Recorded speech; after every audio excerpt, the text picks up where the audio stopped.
Hello friends, welcome back to the channel Nimi's cooking B. ಬನ್ನಿ ಇವತ್ತು tasty ಆಗಿರುವಂಥ ಒಂದು ಸಮ್ಮರ್ ಸ್ಪೆಷಲ್ ಡ್ರಿಂಕ್ನ ನೋಡ್ಕೊಂಡು ಬರೋಣ. ನಾರ್ಮಲ್ ಮಜ್ಜಿಗೆ ಕುಡಿಯೋ ಬದಲಾಗಿ ಈ ರೀತಿ ಒಂದ್ಸರಿ ಮಾಡ್ಕೊಂಡು ಕೊಡಿ. ತುಂಬಾ ಟೇಸ್ಟಿಯಾಗಿರುತ್ತೆ, ಹಾಗೆ ಹೆಲ್ದಿಯಾಗಿ ಕೂಡ ಇರುತ್ತೆ. ಸೊ ಈ ರೀತಿ ನೀವು ಮಾಡ್ಕೊಂಡು ಕುಡಿಯೋದ್ರಿಂದ ನಿಮ್ಮ ಕೂದಲು ಇರೋದು ಕಡಿಮೆ ಆಗುತ್ತೆ, ಹಾಗೆ ಹೇರ್ ಗ್ರೋತ್ ಕೂಡ ಚೆನ್ನಾಗಾಗುತ್ತೆ. ಹಾಗಾದರೆ ಬನ್ನಿ ಹೇಗೆ ಮಾಡೋದು ಅಂತ ನೋಡೋಣ. ಅದಕ್ಕಿಂತ ಮುಂಚೆ ನೀವು ಯಾರಾದರೂ ಚಾನಲ್ನ ಫಸ್ಟ್ ಟೈಮ್ ನೋಡ್ತಿದ್ರೆ ಪ್ಲೀಸ್ ಚಾನಲ್ನ ಸಬ್ಸ್ಕ್ರೈಬ್ ಮಾಡಿ, ಹಾಗೆ ಪಕ್ಕದಲ್ಲಿ ಬರೋಂಥ ಬೆಲ್ಲೈಕನ್ನ ಕ್ಲಿಕ್ ಮಾಡೋದು ಮಾತ್ರ ಮರಿಬೇಡಿ.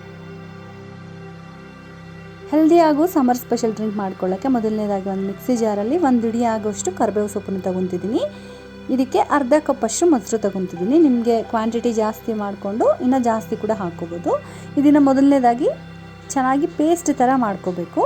ಸೊ ಪೇಸ್ಟ್ ಆಗಿದೆ. ಇವಾಗ ಇದಕ್ಕೆ ಸ್ವಲ್ಪ ಉಪ್ಪನ್ನು ಹಾಕ್ಕೊತಿದ್ದೀನಿ.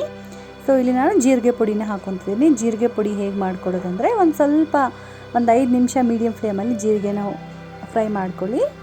ಅದಾದಮೇಲೆ ಈ ರೀತಿ ಪೌಡ್ರ್ ಮಾಡಿ ಒಂದು ಕಂಟೈನರ್ಗೆ ಹಾಕಿಟ್ಕೊಂಡ್ರೆ ನಿಮಗೆ ತುಂಬ ದಿನ ಆಗುತ್ತೆ. ಸೊ ಹಾಗಾಗಿ ಈಸಿಯಾಗಿ ನಾವು ಉಪಯೋಗಿಸ್ಬೋದು. ಈ ಜೀರಿಗೆ ಪುಡಿ ಯೂಸ್ ಮಾಡೋದ್ರಿಂದ ನಮ್ಮ ಶರೀರದಲ್ಲಿರುವಂಥ ಹೀಟ್ ಕಮ್ಮಿ ಆಗುತ್ತೆ. ಸೊ ಇಲ್ಲಿ ನಾನು ಅರ್ಧ ಟೀ ಸ್ಪೂನಷ್ಟು ಜೀರಿಗೆ ಪುಡಿನ ಹಾಕ್ಕೊಂಡು ಅರ್ಧ ಕಪ್ಪಷ್ಟು ಮೊಸರಿಗೆ ನಾನಿಲ್ಲಿ 1.5 ಕಪ್ಪಷ್ಟು ನೀರನ್ನ ಆ್ಯಡ್ ಮಾಡ್ಕೊತಿದ್ದೀನಿ. ನೀವು ಹೆಚ್ಚು ಕಮ್ಮಿ ಕೂಡ ಮಾಡ್ಕೋಬೋದು. ಸೊ ಈ ರೀತಿ ಹಾಕ್ಕೊಂಡು ಚೆನ್ನಾಗಿ ಮಿಕ್ಸ್ ಮಾಡ್ಕೊಳ್ಳಿ. ಇದನ್ನು ಹೀಗೆ ಡೈರೆಕ್ಟಾಗಿ ಕುಡಿಬೋದು, ಇಲ್ಲ ನೀವು ಮಕ್ಕಳು ಕೊಡ್ತಿದ್ದೀರಾ ಅಂತಂದರೆ ಇದನ್ನು ಸ್ಟ್ರೈನ್ ಮಾಡಿ ಕೊಡಿ.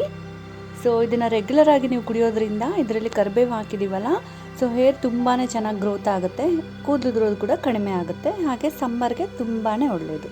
ನೋಡಿದ್ರಲ್ಲ ಎಷ್ಟು ಈಸಿಯಾಗಿ ಹೆಲ್ಪ್ಫುಲ್ ಆಗಿರುವಂಥ ಈ ಬಟರ್ ಮಿಲ್ಕ್ನ ಮನೆಯಲ್ಲೇ ಮಾಡ್ಕೋಬೋದು ಅಂತ. ಖಂಡಿತ ನೀವು ಕೂಡ ಟ್ರೈ ಮಾಡಿ ಇದು ಹೇಗಾಗಿದೆ ಅಂತ ಕಮೆಂಟ್ ಮೂಲಕ ತಿಳಿಸಿ. ನೀವು ಟ್ರೈ ಮಾಡಾದಮೇಲೆ ನನ್ನ ಇನ್ಸ್ಟಾಗ್ರಾಮ್ಲಿ ರೆಸಿಪಿ ಪಿಕ್ನ ಟ್ಯಾಗ್ ಮಾಡಿ.